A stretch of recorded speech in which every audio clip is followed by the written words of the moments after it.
Hey, entrepreneurs, are you ready to see real returns from your PR efforts?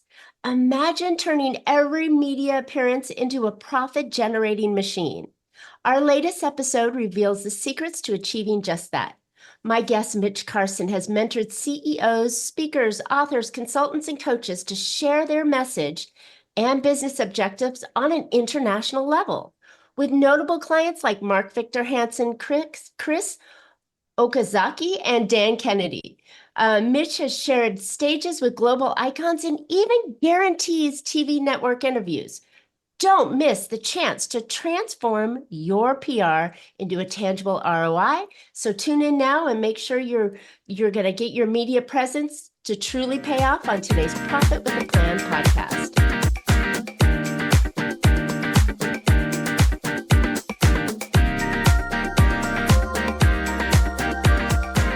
Hey entrepreneurs, are you trying to make bigger profits in your small business?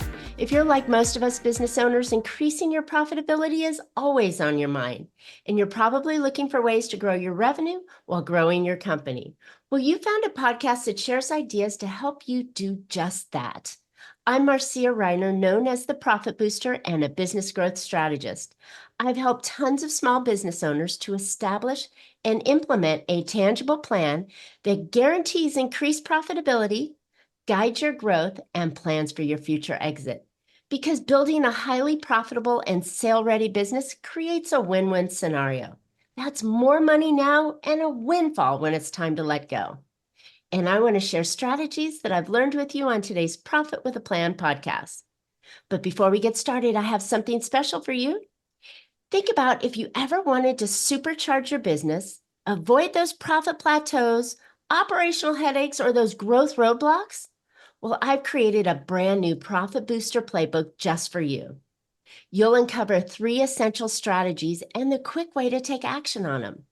Now, this is not just a single-page report. It's filled with impactful strategies, actionable steps, and expert guidance to elevate your profits.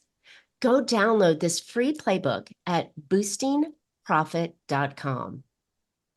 All right, I'm really excited to have my new guest, my new friend and my guest on today, Mitch Carson. Mitch has mentored CEOs, speakers, authors, consultants, and coaches with the purpose to share their message and business objective internationally. And with some notable clients like Mark Victor Hansen, who is the author for Chicken Soup for the Soul and has sold 500 million in books, Chris Okazaki, who is the Tony Robbins of Japan, and we all know who Dan Kennedy is, or we should, who's authored 30 or more books. And he has shared stages with Richard Branson, Donald Trump, Lord Sugar, now that one I haven't heard of, Vishen Lakhani, I have, Zig Ziglar, Chin Kitan, Surya Sparks, 2 prime ministers, and get this, 3 members of the royal families from Malaysia, Bahrain, and Oman. Mitch guarantees network interviews for speakers, authors, and podcast hosts. Mitch, wow. Welcome to Profit with a Plan podcast. So excited to have you. Thank you for having me, Marcia. I did pronounce it correctly, didn't I? You did. Well, 50% of them call me Marcia, and then we just correct it and move on. So as long as you don't start quoting the Brady Bunch, we're good. Marie McCormick, yes. Yeah. So I always love to start off my podcast and find out, why did you choose PR and how did you come into this? I mean, don't take me back to the lemonade stand when you were 4, but how did you get into PR? Out of need. I've been a professional speaker for 30 plus years, and I don't want to give you the exact number, but a long time. So I've traveled the globe, spoken on stages in 63 countries, and have found something as a seminar producer, live events producer, produced about 2,000 events in my life. And there's always an underlying theme. Let's say Marcia is a great speaker on your topic about how to create revenue specifically, because we had talked beforehand. Your expertise is how to create an exit plan, potentially to package your business up so it's profitable, and then you get the maximum from when you pass it on. That's your topic. Great, wonderful. Meets the needs of many people who are eyeballing retirement. However, if you don't have a book, credentializing you. And if you don't have network television behind you or the legitimate logos of Forbes or the legitimate logos of Entrepreneur Press or some of these other big publications out there, who's going to trust you? You leverage the trust from respected brands. That's how people start. And the ones that embrace the importance of writing a book, albeit maybe something small, 15 to 20,000 words, you have separated yourself from everyone else. So I found it necessary to help people, A, write their books, and B, get in the media. My own story on this path goes back to an ugly time in America called 9/11.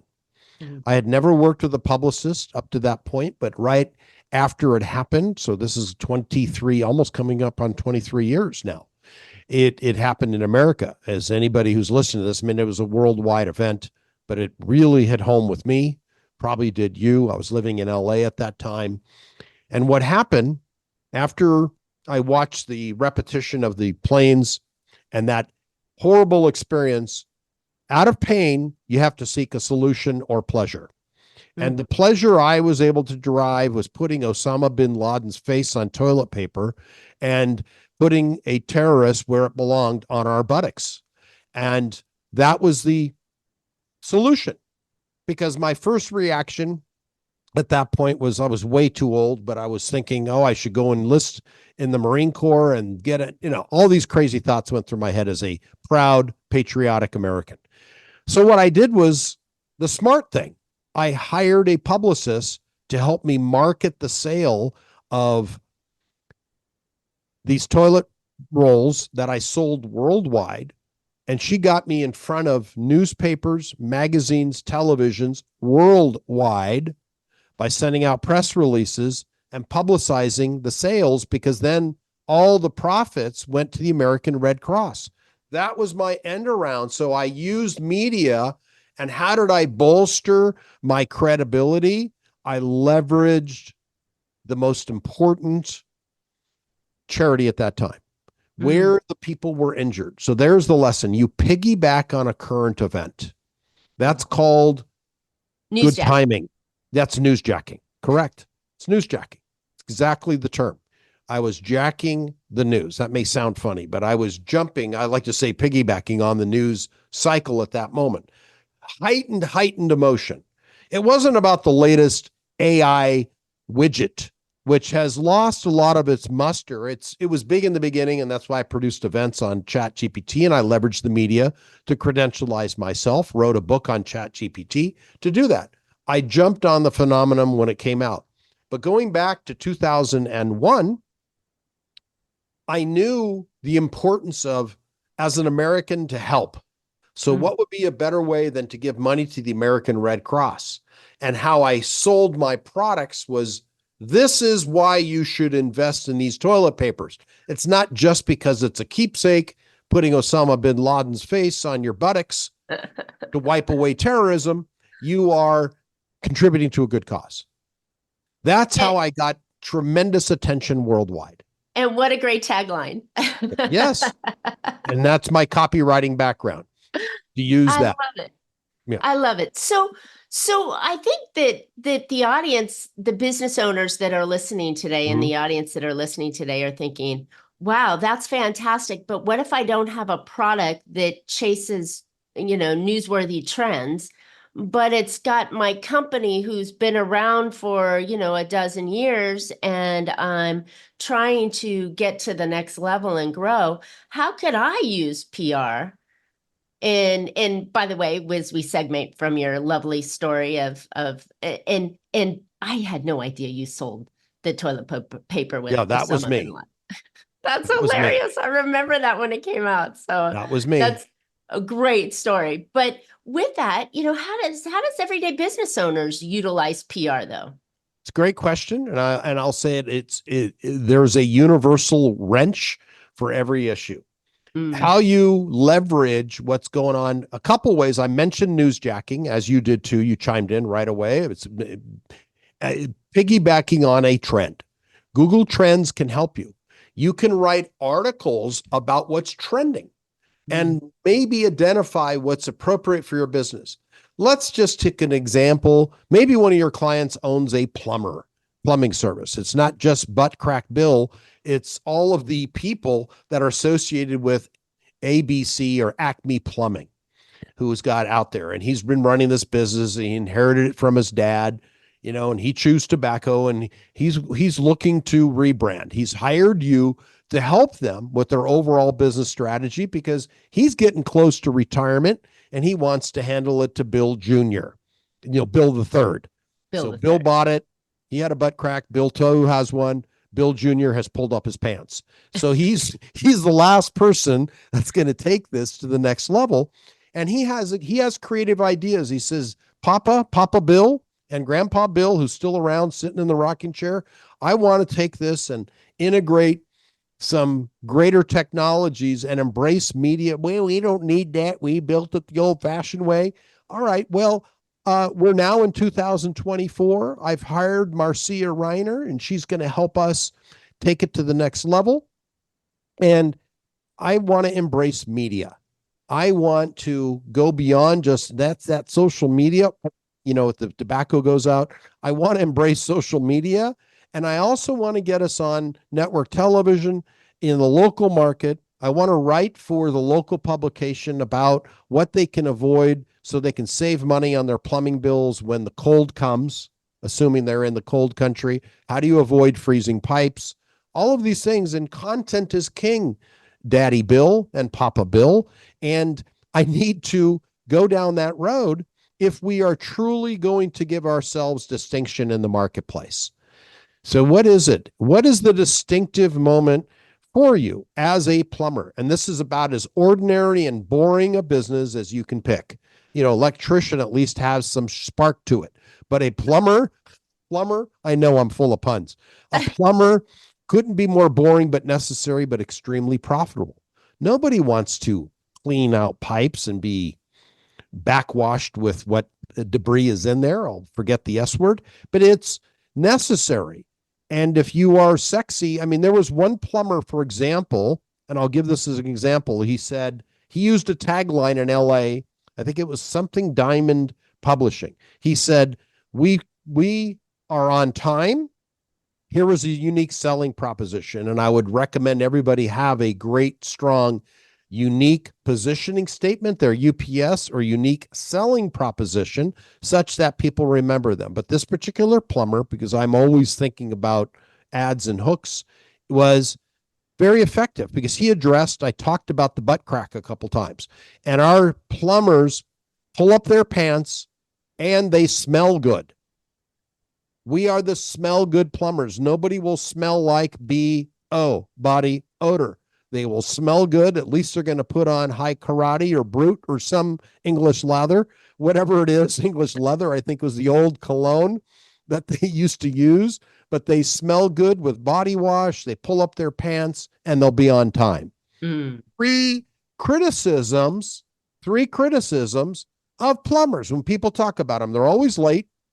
They come in smelling like whatever, and they have butt cracks when they lean over to get under the sink. No, pull up your pants, Buster, put on a belt, secure it. We don't need to see that piece. Exactly. Too much visuals there. Yeah, let's just stay in their lane. So I would say it starts with a UPS. And guess what? With a strong, unique positioning statement, you're worthy of getting on the media because you've differentiated yourself, because they will be interested in you if you, in fact, are interesting. Yes, become interesting. Media is looking for stories every day. I just got off the phone yesterday for an hour and a half call with my very good friend. She's the booking agent with Fox 5 here in Las Vegas.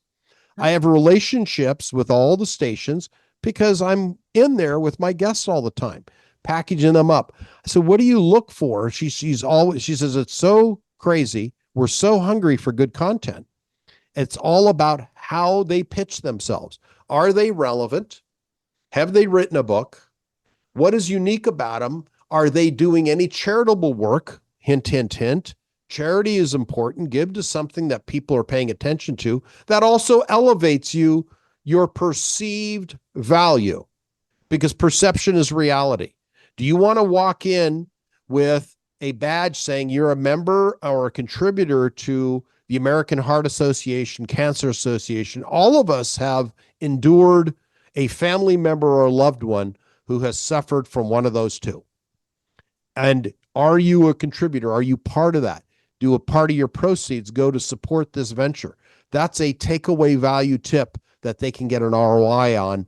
Be a contributor, get the badge, get the button in order to confirm that you, in fact, are a caring person.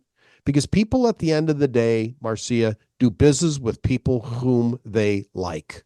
Exactly. You bring up a great story there. And coming from Orange County back in California, years before, there was a company, a roofing company, right, that always got great visibility because the owner of the company actually teamed up with families that needed roofs. And so bingo, they donated their time every once in a while.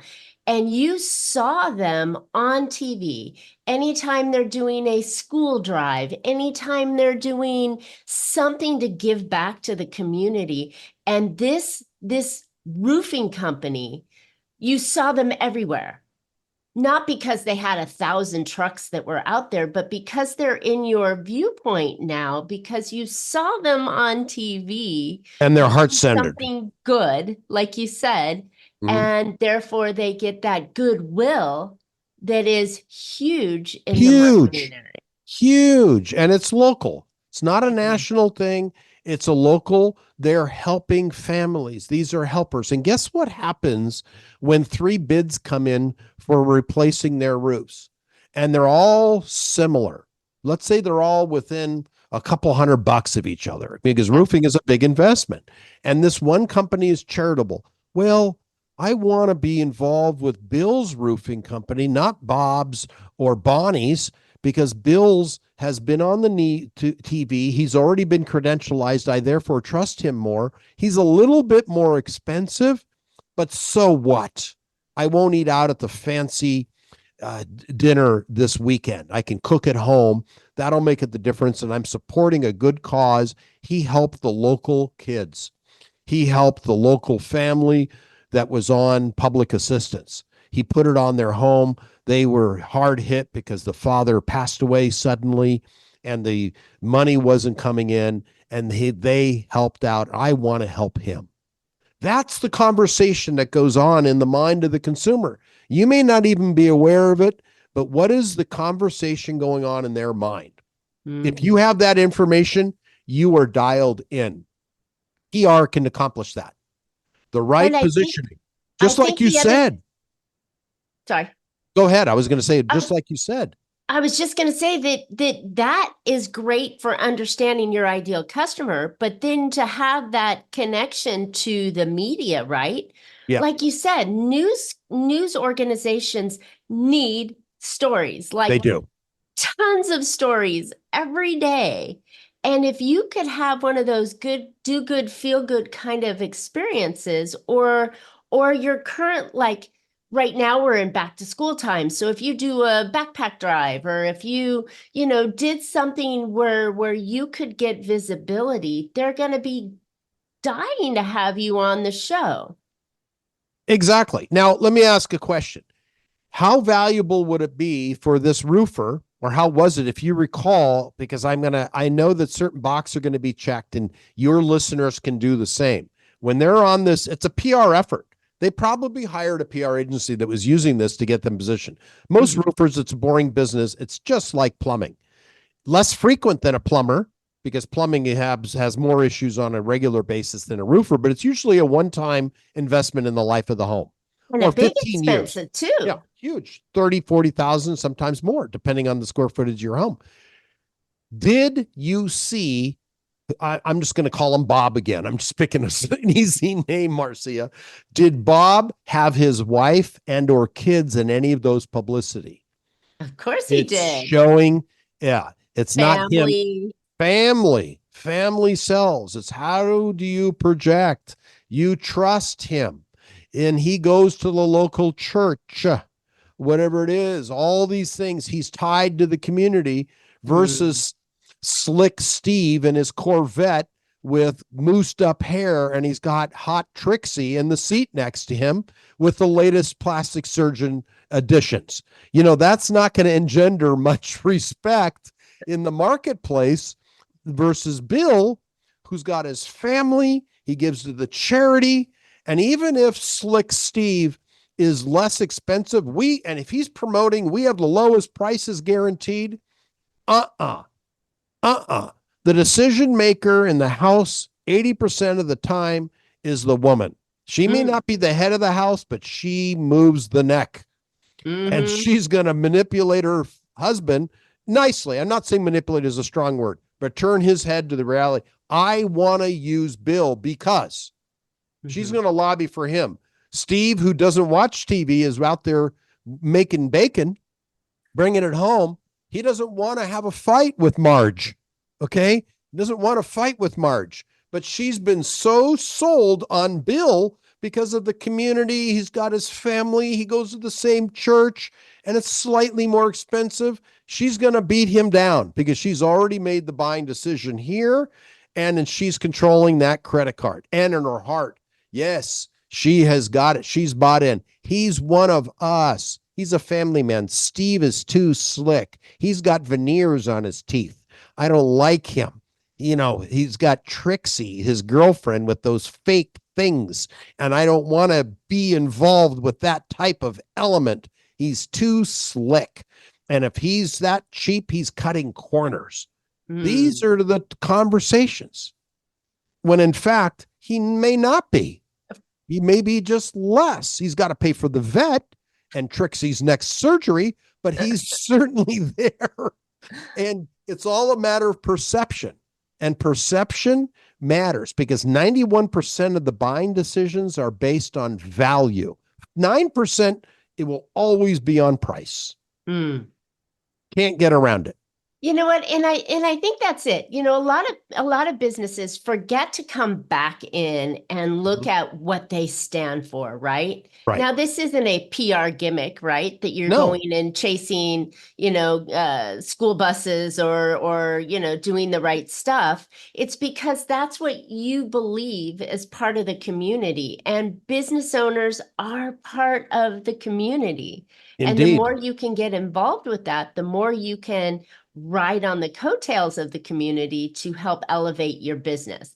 Now, you're doing it for one good reason, but there's a benefit behind it, right? Huge, I'm not telling you to go out and do backpacks just to get the PR on it, but those kind of things really do up-level the game. And as you mentioned, in a time of commoditization of every single business out there, whether you're an attorney, CPA, or you're the plumber, roofer, or you're an online business, you still have a whole lot of competition out there. Yes. And if you're the best kept secret because you're only advertising to people that are ready to buy you right now or however it is, I think you're missing out on this other level of getting public relations and visibility for the reason you guys are good people and want to be good and be part of your community. Yeah. And it's the why. It's maybe difficult to do this on a national basis for some local businesses, but on a regional basis, it can. And if you show yourself being involved, contributing to the school, or you did a discounted for the nursery school in the area, and you've got all these photos, photograph everything. It's all part of the PR. This factors in, and all of this matters to get booked on network television, which is the ultimate. Podcasting is great. I'm doing it with you. It's a matter of planting seeds to legitimize that you are, in fact, the irrefutable expert, the go-to person in your category. And you brought up a great point, Marcia, commoditization in the marketplace. Well, why choose Slick Steve as your attorney versus Slow Sam? Slow Sam might be they're all equal in terms of their legal services, but Slick Steve is the one that's invested in billboards. He is, And here in Vegas, there's no shortage of oh attorney my billboards. gosh. I mean, how can you not think of some of the named? We could probably recite between the two of us all the lawyers that are everywhere claiming to be the best. Yes. I mean, there's so many of them, but they do that and it works. If I were to ask you, here's an example of branding on a national scale. If you were to think of what is the number one soda in the world, most of the time the word will come out Coca-Cola. Coca-Cola. Then what's number two? Pepsi. Yes.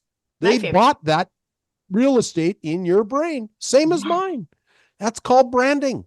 Mm. Same they're doing. If you're out there and you're Joe's Plumbing and Services, you've bought that brand. That's important. You've bought that real estate in the mind of the consumer. Right, but Joe's Plumbing doesn't have the deep pockets that a Coke or Pepsi has. Correct. Well, that's in the soda business. I went international, so that was global. But let's bring it down to Joe's Plumbing. It can start as small as writing, and I'm going to talk about something that is going to shock people. There are still print publications, Marcia, here in Vegas. What? Okay. I'm of my age group. My undergraduate from USC was journalism, University of Southern California. You know it because you're from Orange County. You're from the OC. Yes. I'm from LA. I went to USC and I'm a journalist by training in my background. And what I found was I still enjoy reading a physical newspaper when possible. I read a lot online and I still enjoy a physical newspaper. You may or may not. You're a bit younger than me, but you still may like the reading of it and the holding it and having I like that feel touch. Yes, exactly. It's the touch and feel. It's the experience of a publication. Now, if you are a plumber, you are a realtor, and I just did a podcast recently for interior designers. You're in those respective niches, which are all homes and expensive premium services. Probably the biggest investment people make in their lives most of the time is their home. Mm-hmm. And all of these services that support it. If you are a columnist, this is how it's helping your people in your local market. Like if I wrote a column for the Las Vegas Sun, most of my clients are outside of Las Vegas, almost all of them. But if I were to write a column in the Las Vegas Sun, I would get a lot of respect in the local market. Mm-hmm. People would come to me because they see that. And if I were a realtor, someone that sells homes in Henderson or some of the higher end areas or Summerlin, and I had a column, guess who reads that publication? My target market. These aren't first-time home buyers.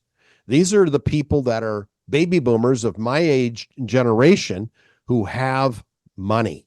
Mm. They might have retired and they've got one, maybe two pensions coming in. They rolled out of their 401k. They're sitting on a wad of cash. And they're reading about me, giving them tips about selling their homes because they may want to sell their home here in Vegas and retire to Thailand or to go down to South, who knows where, or get on a cruise for the next 3 years. I even looked at that. Oh, wouldn't that be cool to travel the world for 3 years on a cruise ship? No, thank you. But I thought about it. It was a passing thought. It was interesting. And I, just looked at, and no, thank you. But you get the idea. Go get publicity in the market where your people are reading, consuming the information. If you're talking to people with real businesses, people that you're creating, and I love what you do is getting them prepped. And it's also about legacy business. They're not on TikTok looking at dancing teenagers, shake and bake and swirl and do all that and lick their lips. That's not where you want to post your content for that age generation. If you're selling gaming software to that generation, perfect. Wonderful. No, your audience. I don't watch TikTok. I did a few times and friends would say, oh, look at this one. Look at it. After a while, I'm bored. It's like I've seen enough shaking teenagers. Thank you. No, thank you. That isn't where I'm going to respect making my buying decisions anyway. Good point. See, that isn't my market. So if you advertise there, you aren't credentialed to me. If, however, you've been in Forbes, you've been in Entrepreneur Press, you've been published with a column weekly in the local publication, which I read, you've got my attention. If you are on a radio show, that might have my attention. I have my own show on NBC television here, Channel 3, called Amazing Authorities, where I broadcast experts that come in. That's a credentialing that I provide for my clients, and it's legitimate. My market may watch TV, but we're in a 24/7 city. It's a unique market.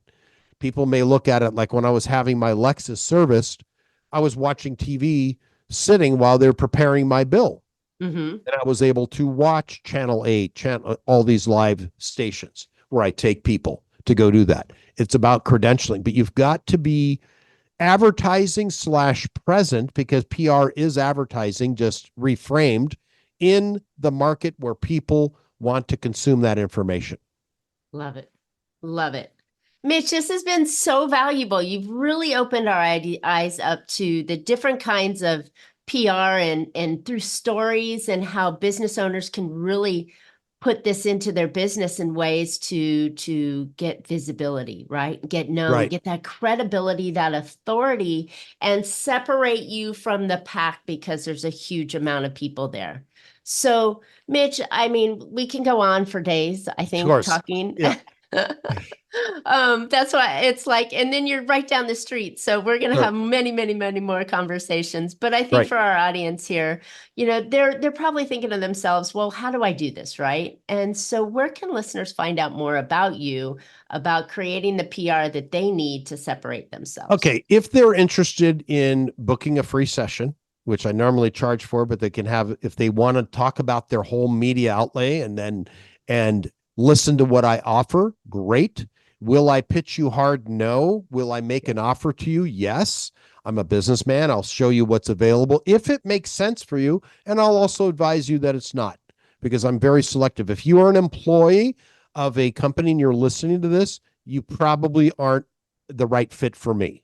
If you are the CEO, business owner, and decision maker, and you're an author, want to get more oomph out of what you do, then it's worth a conversation. Go to getinterviewedguaranteed.com/meet with Mitch. I'm sure it'll be in the show notes also, but it's getinterviewedguaranteed.com/meet with Mitch. I've only given you 2 calls to action, but you'll have another opportunity in the show notes. Awesome. I love it. And I would encourage you, listeners, to there's not one thing that you can do. Like if you're only advertising on social media, or you're only advertising on paid ads, or you're only sending out emails, you're hurting your opportunities to grow your company and be all that you can be, right? We're not talking market domination of Amazon, but we're talking about steady income, steady growth, and PR is just one of those levers that you need to pull in your business to be able to get that visibility, so business or potential buyers, when they're faced with a choice, will go, oh, I know that guy, I've heard about that person, let's go with them. Yeah. And they've already bought the real estate in the mind. Exactly. So I would encourage you to take Mitch up on his offer and go check him out for a free consultation and see what maybe you're missing. Maybe what gap haven't you found yet? So, all right, listeners, thanks for listening today. I hope you found an idea or two to put into your business that will help you become more profitable. And I know that PR is just the lever that a lot of us are missing. And as I mentioned before, if you wanted to supercharge your business, go download my new Profit Booster Playbook, packed with 3 profit strategies and the actionable steps that you can use to make this your most profitable year ever. Go grab it for free at boostingprofit.com. And Mitch and I would love to hear your questions or feedback. While you're at it, go into the comments and tell us where you would like to be seen and what publication, what radio show, what TV show, where do you think that it would be your most profitable? Like if all the planets aligned and you could get on, say, as Mitch mentioned, Fox 5 in Las Vegas because you're a Las Vegas local. If you could get on Fox 5, what would that do for you? Seen, and we'll see what we can do to make the connections for you. And while you're at it, please subscribe so you don't want to miss future podcasts. You can catch Profit with a Plan on any of your favorite podcast players. We're looking forward to more great profitable information on next week's show. So until then, make your plans and profit with them. Thanks so much, Mitch. Thank you.